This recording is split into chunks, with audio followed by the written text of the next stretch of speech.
Good evening. You're now with me, Radzi Ahmad, for TVS Nightline. We begin with this story.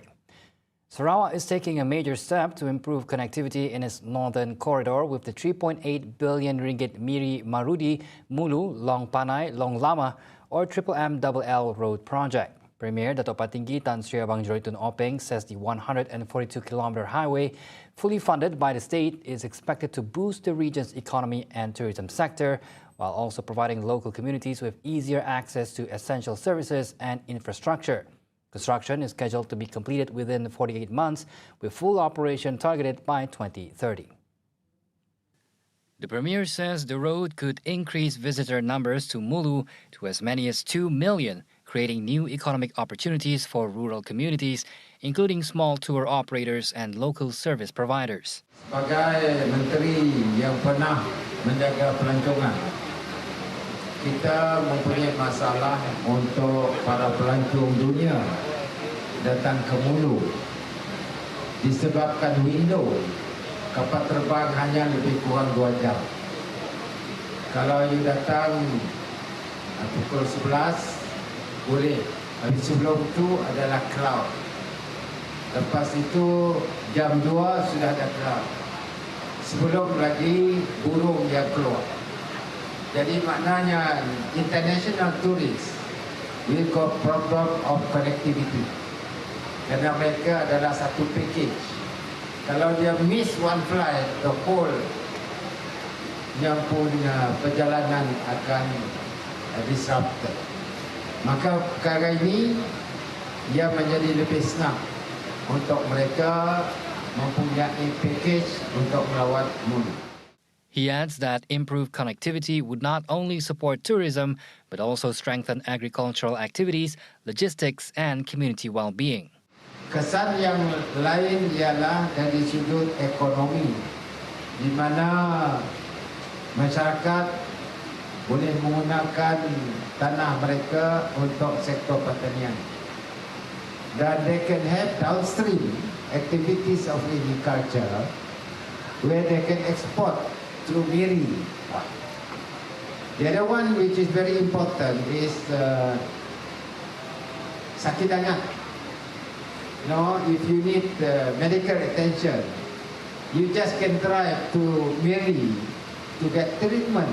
Dan yang satu lagi ialah sekolah. Kita dapat menghubungi sekolah dengan cara yang lebih dekat within 2 hours. Kalau kita nak nanggar sekolah, kalau ada masalah, maka wakil rakyat dapat membantu sekolah tersebut.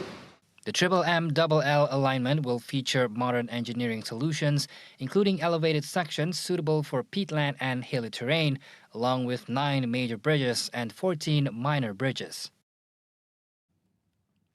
The Sarawak government is also applying modern technology in the implementation of the MMMLL road project. Deputy Premier Dato' Amar Douglas Uga Ambas says the project includes highway information modeling, light detection and ranging or LiDAR, geographic information system, and 3D aerial mapping using unmanned aerial vehicles or UAVs. According to him, this high-tech planning and construction approach ensures that the project not only delivers a high-quality road network, but also promotes sustainable development while preserving ecological and environmental integrity in Sarawak's interior.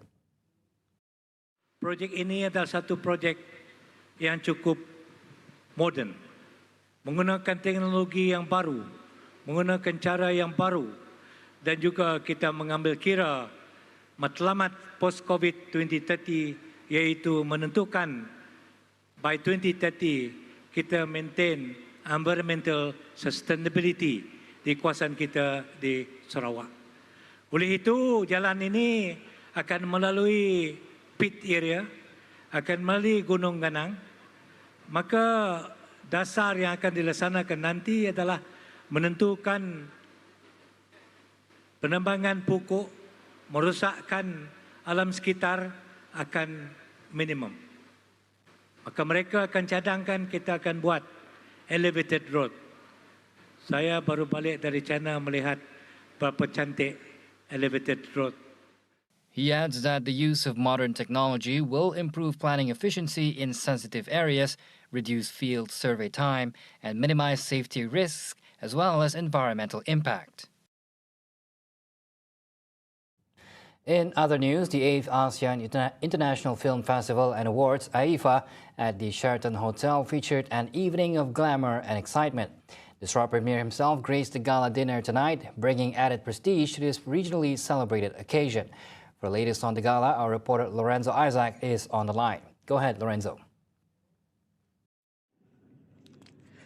Good evening from Pullman, Kuching. The 8th ASEAN International Film Festival and Awards Gala Night has just wrapped up after an exciting evening of performances, awards and celebration. The night began with guests being ushered into the Colosseum Ballroom from around 6 p.m, followed by the arrival of delegates and celebrities on the red carpet. International stars mingled with local talents, while photographers captured every moment. By 7:40 p.m, the guests of honor and Sarawak ministers arrived for official photos, and shortly after, Premier Dato' Paninginan Sri Abang Johari Tun Openg entered the main hall to a warm round of applause. The evening was officially opened with a dazzling welcome dance by Majlis Seni Sarawak titled ASEAN Rhapsody, celebrating ASEAN culture and heritage. Dinner was served soon after, accompanied by the festival's highlight video, Road to AIFA. Guests enjoyed the spread while being entertained. Musical performances followed, including a 6-song medley by Ronnie featuring hits like Careless Whisper and Go the Distance, which kept the audience clapping along.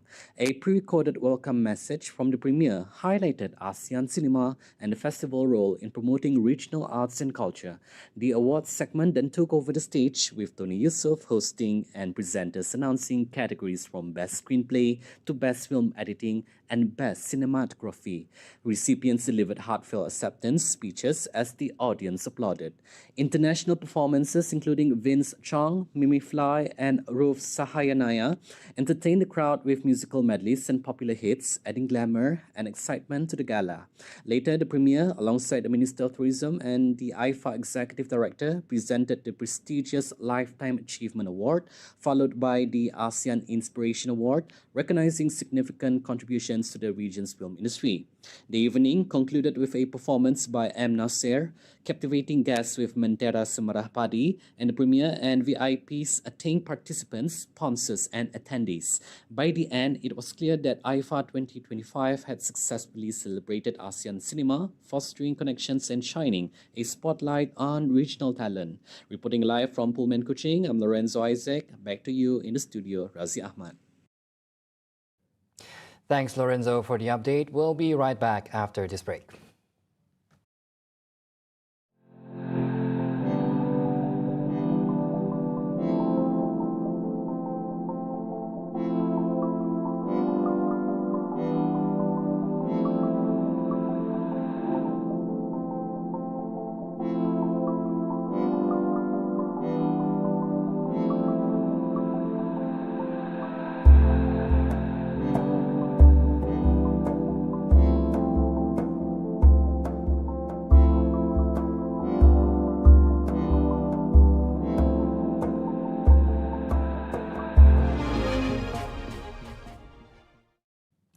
Police in Kuching have arrested 6 individuals believed to be involved in a honey trap assault and robbery.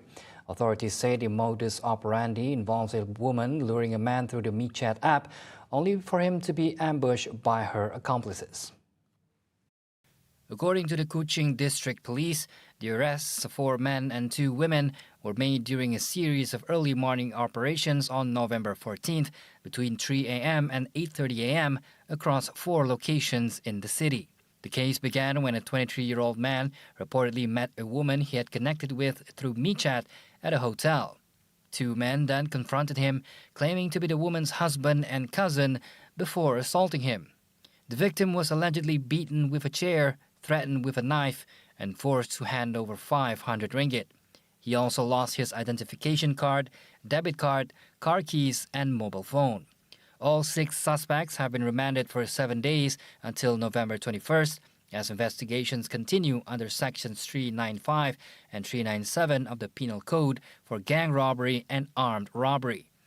Police are warning the public to exercise caution when using online dating platforms and to immediately report any suspicious behavior. A total of 596 candidates representing various parties have been confirmed to contest in the 17th Sabah state election. The Tulit State constituency in the Pensiangan Parliament will see a staggering 14 candidates vying for the seat, the highest number of candidates in the upcoming polls. Secara keseluruhannya, bilangan pertandingan mengikut penjuru adalah seperti berikut. 4 penjuru, 2 dun, 5 penjuru, 8, 6 penjuru, 13, 7 penjuru, 10, 8 penjuru, 8, 9 penjuru, 10, 10 penjuru, 9, 11 penjuru, 6, 12 penjuru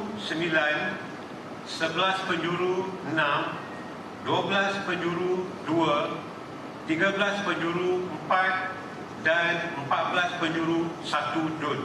Also in the spotlight is Sabah Chief Minister Dato Sri Haji Noor, who is facing a 5-cornered contest in the Sulaman constituency, a seat he has held since 1990 as GRS chairman. The Election Commission has set November 29th as polling day, with early voting on November 25th.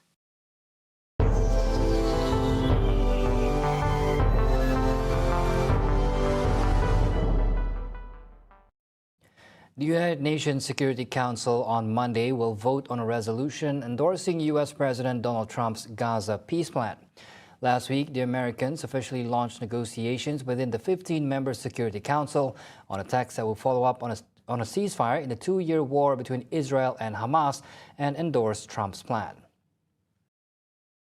A draft of the resolution seen on Thursday welcomes the establishment of the Board of Peace, a transitional governing body for Gaza that Trump will theoretically chair, with a mandate running until the end of 2027. It will authorize member states to form a temporary international stabilization force, ISF, that will work with Israel and Egypt and newly trained Palestinian police to help secure border areas and demilitarize the Gaza Strip. Unlike previous drafts, the latest mentions a possible future Palestinian state. The U.S. and several Arab and Muslim-majority nations, including Egypt, Saudi Arabia and Turkey, called for the UN Security Council to quickly adopt the resolution.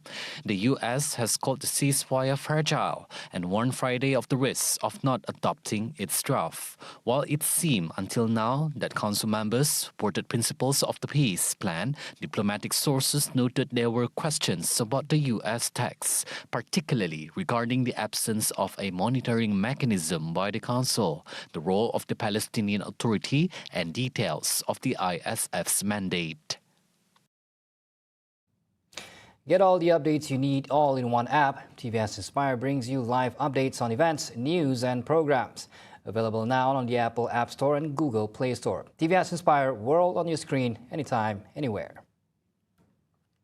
Those were the updates on TVS Nightline. I'm Razi Ahmad. Thank you for watching and have a good night.